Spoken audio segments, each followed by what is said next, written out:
The problem with ambulances in Kenya prior to flare was that there was no central number to call. Patients had to call literally thousands of numbers to be able to reach an ambulance. And there was no way of knowing, is that ambulance actually available? Is it close? And so the majority of Kenyans would never take an ambulance in an emergency situation. It used to take about 162 minutes to get rescue services, and with flare, we've brought that down to 15 minutes. My name is Caitlin Dolkart, and I'm co-founder at Flare. We aggregate all the existing ambulances onto one central system.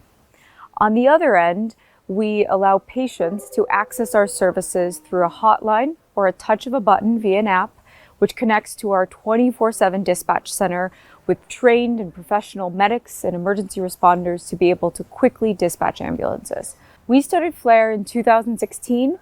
It took us about a year and a half to actually build the technology, form the right partnerships, get everything in place. And so we've been live and operating in the market for the last 3+ years.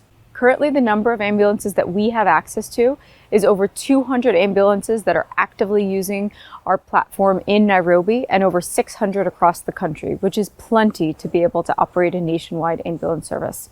What motivated us to start Flare was that, having grown up in the US where 911 is a system that you really don't think twice about, the reality of not having that in a city or a country like Kenya, which is fast, growing and has so much, was actually mind-boggling. And so we both thought that, we had the tools, the technology to solve this massive global problem that not only impacts Kenya, but actually impacts 2/3 of the world. We have very limited margin of error. And so quality and maintaining the highest level of quality is certainly something that we're always, working towards, and we have. But it's something that you can't be complacent with and constantly requires time, effort, feedback, listening, and change to make sure that we're always delivering the best service, which we are today.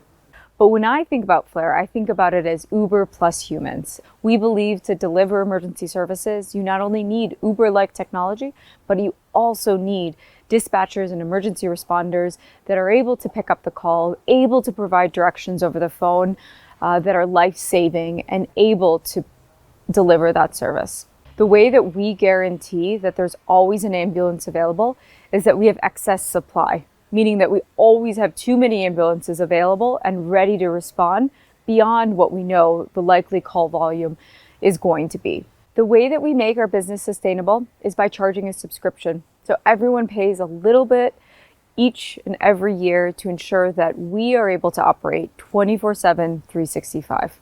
With the Bayer Women in Empowerment Award, what we are looking to do is to scale both geographically as well as to scale our services within Kenya.